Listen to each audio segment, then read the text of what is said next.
오늘의 주요 뉴스입니다. 원자력안전위원회가 신규 원전인 세울 3호기의 운영을 허가했습니다. 지난 2023년 신한울 2호기 이후 2년여 만에 신규 원전의 운영이 허가돼 전력 수급의 차질이 해소될 전망입니다.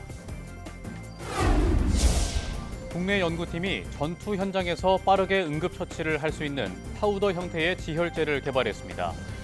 알지네이트 겔란검과 키토산을 결합한 구조로 혈액과 반응하면 1초 만에 겔 상태로 변합니다. 올해 마지막 날 전국이 대체로 맑아 해넘이는 대부분 무리 없이 감상할 수 있을 전망입니다. 하지만 북쪽에서 찬 공기가 강하게 내려와 한파가 예상된다며 추위에 대비해야 합니다.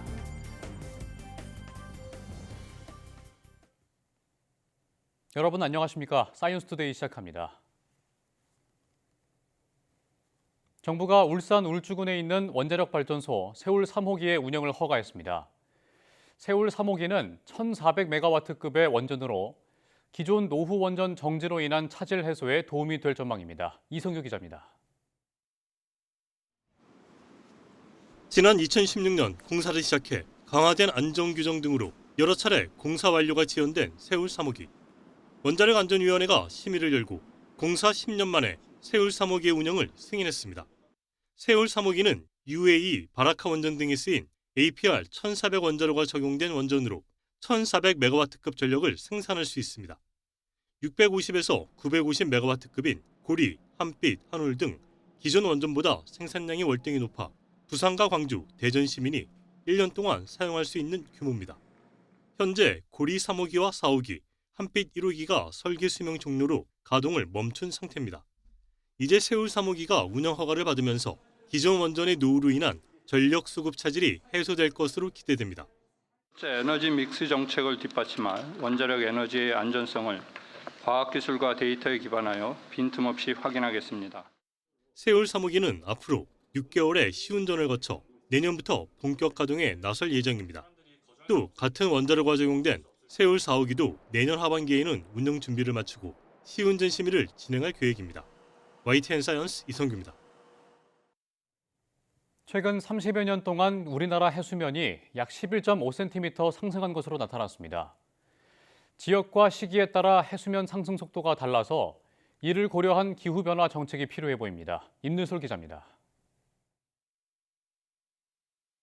국립해양조사원이 1989년부터 2024년까지 우리나라 전 지역의 해수면 변화를 관찰했습니다. 조사 결과 36년 동안 11.5cm가 상승한 것으로 나타났습니다. 매년 약 3.2mm가 꾸준히 오른 셈입니다. 하지만 지역별 해수면 상승 속도는 다르게 나타났습니다. 서해안과 동해안이 연평균 약 3에서 3.6mm 정도 상승한 반면 남해안은 약 2.6에서 3.4mm 수준으로 상대적으로 완만한 경향을 보였습니다. 또 10년 단위로 구분한 결과 시기와 해역에 따라서도 해수면 상승 속도가 빨라지거나 느려지는 경향도 관측됐습니다. 1995년에서 2004년엔 전 연안에서 연 5에서 8mm 수준의 높은 상승률이 나타났습니다. 2005년에서 2014년엔 서해안과 남해안에서 상승률이 일시적으로 낮아졌지만 동해안에서는 상대적으로 높아져 해역 간 차이가 벌어졌습니다. 2015년에서 2024년엔 다시 서해안과 제주 부근을 중심으로 연 4에서 7mm 수준의 높은 상승률이 나타났지만 동해안 일부 지역에서는 상승 속도가 둔화한 것을 확인할 수 있었습니다. 지구온난화라는 거대한 흐름 위에 우리나라 주변의 따뜻한 해류인 대만한류 세기 변화나 특정 시기의 바람, 또는 기압 배치에 따라서 바닷물의 연안으로 강하게 밀려오면서 상승 속도가 일시적으로 이렇게 변화할 수가 있습니다. 국립해양조사원은 연안 관리와 기후변화 적응 정책을 수립할 때 해역별 특성을 고려한 접근이 필요하다고 밝혔습니다. 이번 분석 결과는 내년 상반기 국립해양조사원 누리집에서 확인할 수 있습니다. YTN 사이언스 임들솔입니다.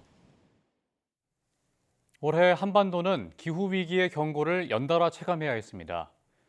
초대형 산불을 시작으로 폭우와 폭염이 번갈아 찾아왔고 겨울 초입에는 기습 폭설까지 이어졌습니다. 본격적인 기후재난 시대에 들어섰다는 게 공통된 분석입니다. 김민경 기자입니다.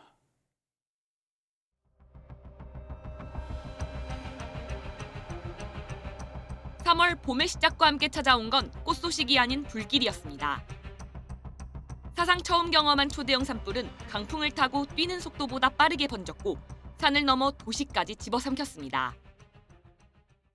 여름에는 극과 극으로 치닫는 기후가 한반도를 뒤흔들었습니다.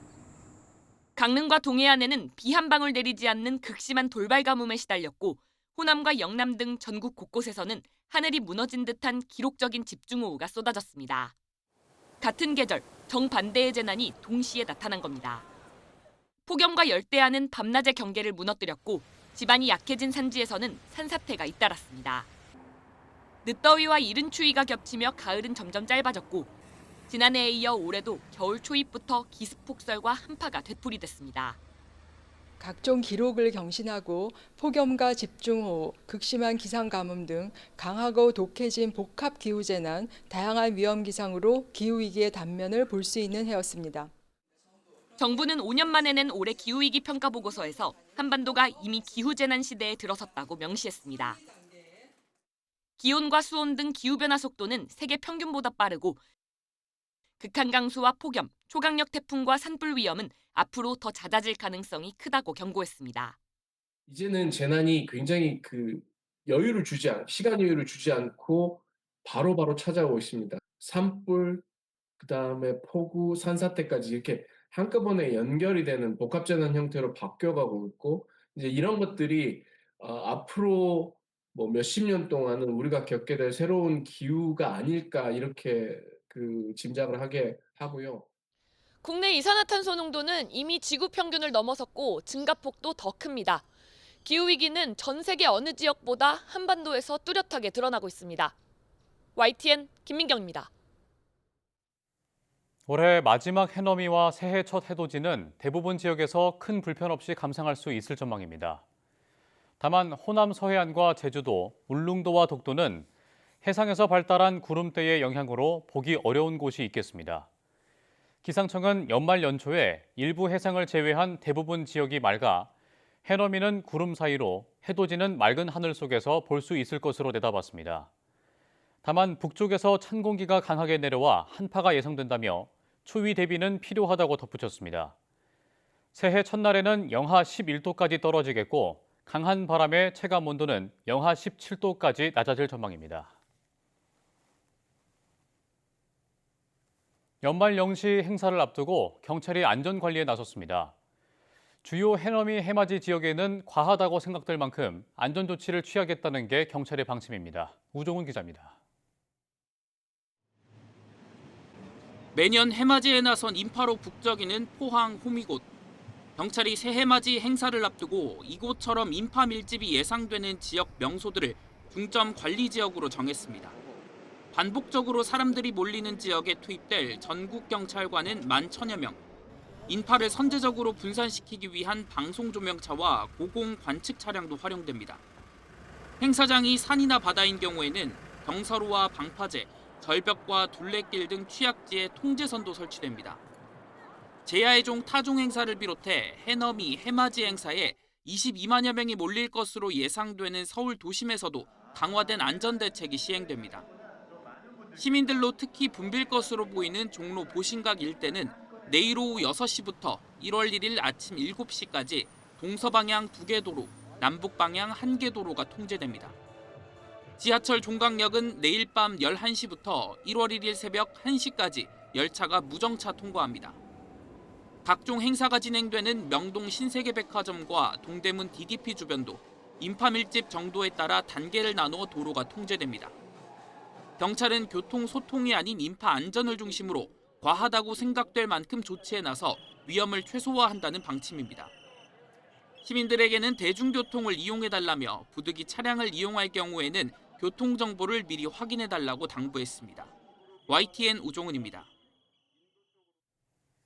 지혈은 대량 출혈로 인한 사망을 막고 감염과 2차 손상을 예방하는 응급의료의 핵심 단계입니다. 국내 연구팀이 전투 현장에서 빠르게 응급처치를 할 수 있는 파우더 형태의 지혈제를 개발했습니다. 김은별 기자입니다. 실험용쥐의 상처에 가루 형태의 지혈제를 뿌리자 즉각적으로 피를 빨아들이면서 상처를 밀봉합니다. 국내 연구팀이 개발한 파우더 지혈제입니다. 기존 패치형 지혈제는 평면 구조로 완벽한 밀봉이 어렵고 보관에도 한계가 있었습니다. 이번에 개발된 파우더 지혈제는 알지네이트 겔란검과 키토산을 결합한 구조로 혈액과 반응하면 1초 만에 겔 상태로 변합니다. 또 파우더 내부에 3차원 구조를 만들어 자체 무게보다 7배 이상 혈액을 흡수할 수 있도록 설계했습니다. 특히 자연 유래 물질로 구성돼 세포 생존율과 향균 효과 모두 우수한 것으로 나타났습니다. 이번 연구에는 육군 소령 연구진이 직접 참여해 실제 전투 환경에 적용할 수 있도록 개발됐습니다. 전투 중에 현장 직사를 제외하고 전장에서의 사망 원인 중 1위는 과다출혈입니다. 혈액 속의 이온과의 결합을 통해 1초의 물리적 장벽을 형성하여 상처를 효과적으로 밀봉하는 데 성공했습니다. 연구팀은 파우더 지혈제가 극한 조건에서도 빠르게 굳어 상처 부위를 즉각 밀봉했다면서 군작전 현장은 물론 재난 지역과 의료 취약 지역 등 다양한 환경에서 사용할 수 있을 것으로 기대했습니다. YTN 사이언스 김은별입니다. 심장에 혈액을 공급하는 관상동맥이 막혀 발생하는 심근경색증은 남자 환자가 여자보다 3배 많은 것으로 나타났습니다. 질병관리청이 밝힌 심뇌혈관 질환 통계 자료를 보면 지난 2023년 국내 심근경색증 발생 건수는 3만 4천여 건이었고 75%가량이 남성이었습니다. 또 심근경색증 발생 뒤 8.9%는 한 달 이내 사망했으며 16.1%가 1년 이내 숨진 것으로 조사됐습니다. 뇌혈관이 막히거나 터지는 뇌졸중의 경우 2023년 11만 3천여 건이 발생해 3년째 증가세가 이어졌습니다.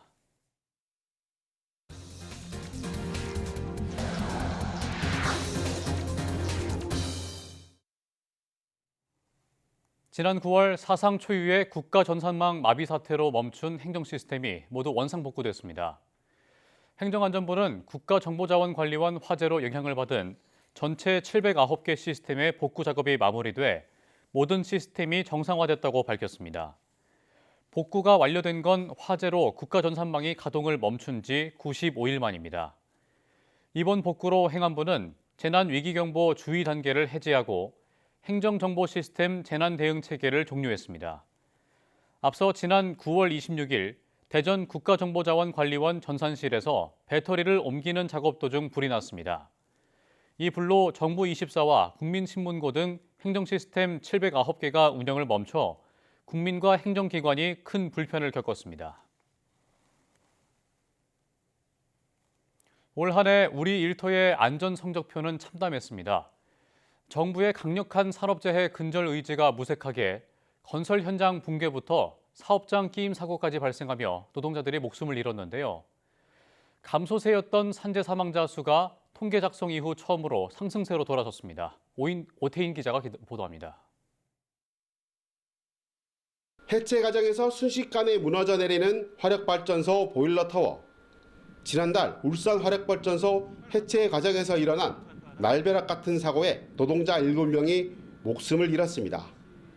추가 붕괴 우려에 사고 8일이 지나서야 피해자 수습이 마무리됐습니다. 현장은 철제 구조물이 불안정하고 잔해더미가 뒤엉켜 2차 붕괴 위험이 매우 높은 상황이었습니다. 울산 화력발전소 사고가 발생한 지 한 달쯤 넘긴 지난 11일, 이번에는 광주 도서관 공사 현장에서 철제 구조물이 붕괴해 4명이 숨졌습니다. 지난 4월에는 포스코 ENC가 경기 광명에서 시공하던 신안산선 현장이 무너져 1명이 숨졌고 2달 전인 2월에는 경기 안성에서 현대 엔지니어링이 만들던 교량이 무너져 4명이 사망했습니다. 충분히 막을 수 있었음에도 기본을 지키지 않아 발생한 반복된 문제였습니다. 건설 현장 이외의 공장에서도 노동자 목숨을 앗아간 사고는 잇따랐습니다. 지난 5월 SPC 삼립 시화 공장에서는 50대 여성 노동자가 기계에 끼어 숨졌고 한 달 뒤 충남 태안 화력발전소에서 홀로 작업하던 비정규직 노동자가 작업 중 유명을 달리했습니다. 친구야, 제발 그 세상에서는 차별, 아픔, 고통 없는 삶을, 네가 하고 싶은 삶을 살았으면 좋겠어.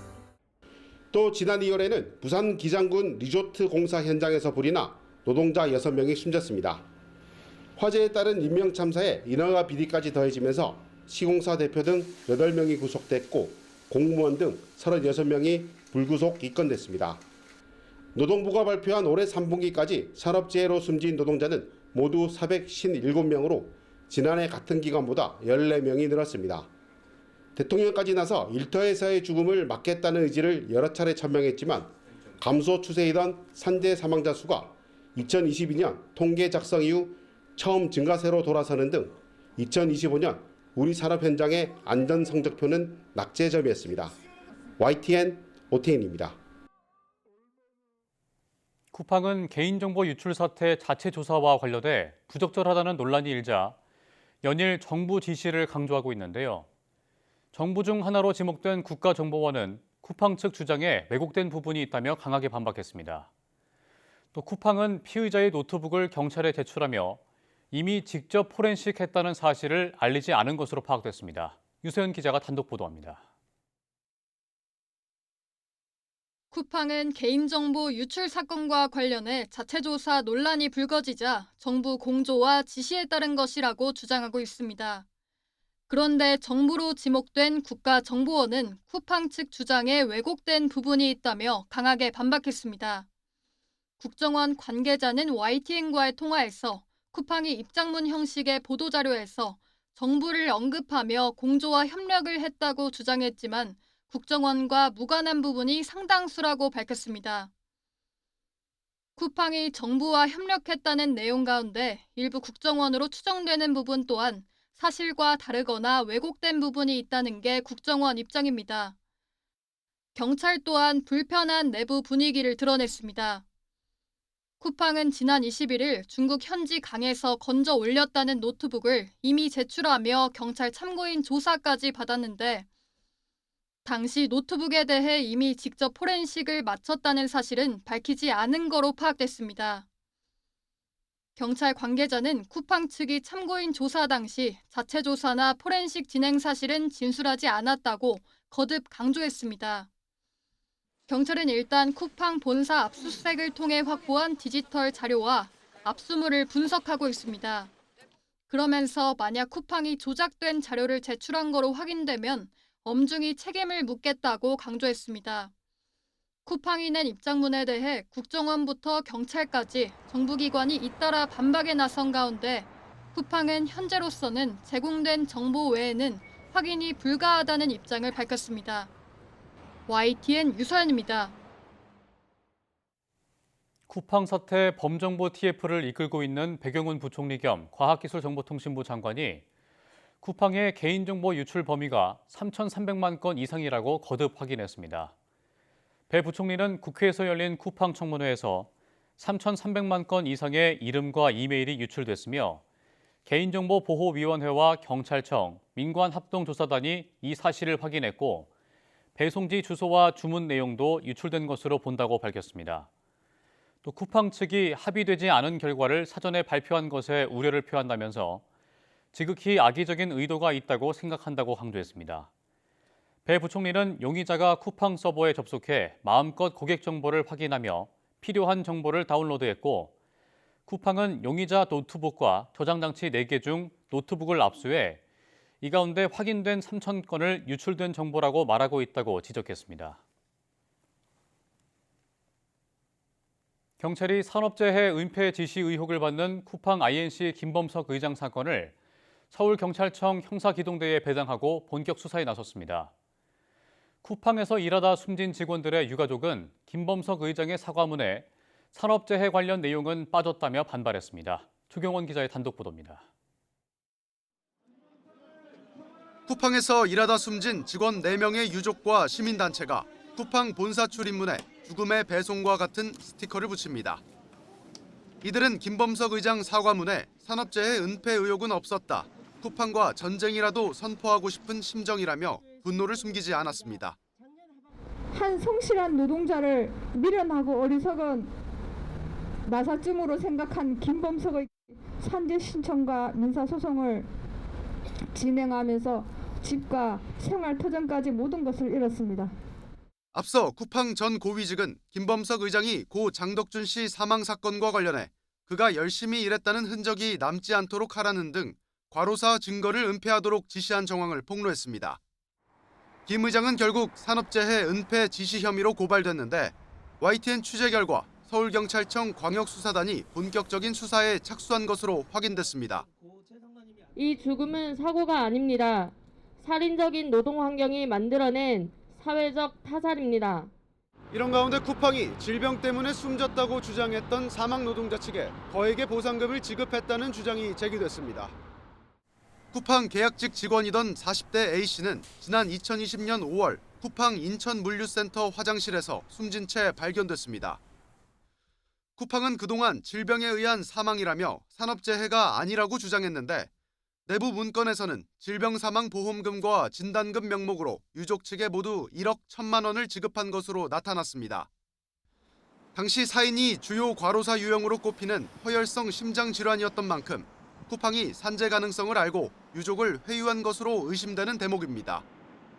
쿠팡 측은 이에 대해 직원 복지 차원에서 임직원 단체보험에 가입해 있으며 단체보험은 산재보험과 관계없다는 입장을 밝혔습니다. 유족 측과 쿠팡의 주장이 첨예하게 엇갈리는 가운데 김범석 의장 산재 은폐 의혹을 수사하는 경찰이 조직적인 범행 여부를 가려낼 수 있을지 주목됩니다. YTN 조경원입니다. 올해 한국인이 가장 많이 사용한 앱 1위는 카카오톡, 2위는 유튜브인 것으로 나타났습니다.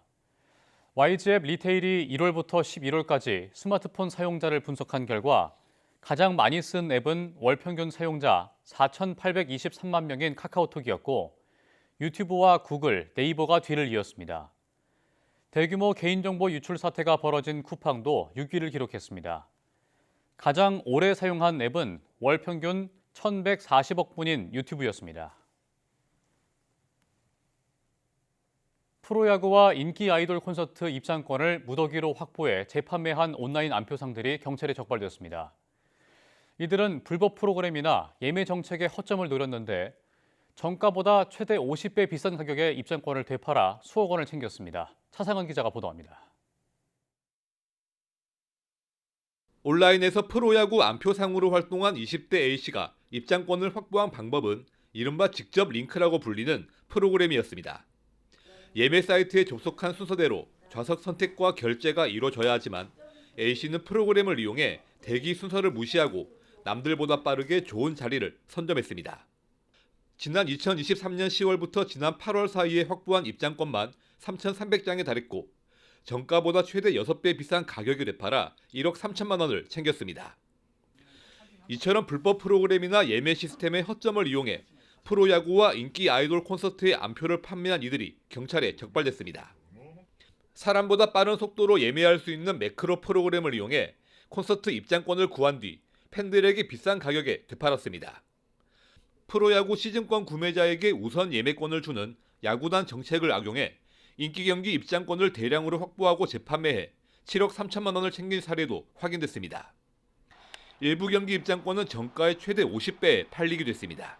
경기나 공연을 실질적으로 보고 싶어하는 실질적인 이제 예매자들이 관람을 못하거나 관람의 기회를 잃게 되는 경우가 많이 생기고요. 경찰은 업무방해 혐의 등으로 안표상 5명을 불구속 입건하고 반복 예매하는 계정은 특별 관리할 필요가 있다고 지적했습니다. YTN 차상입니다.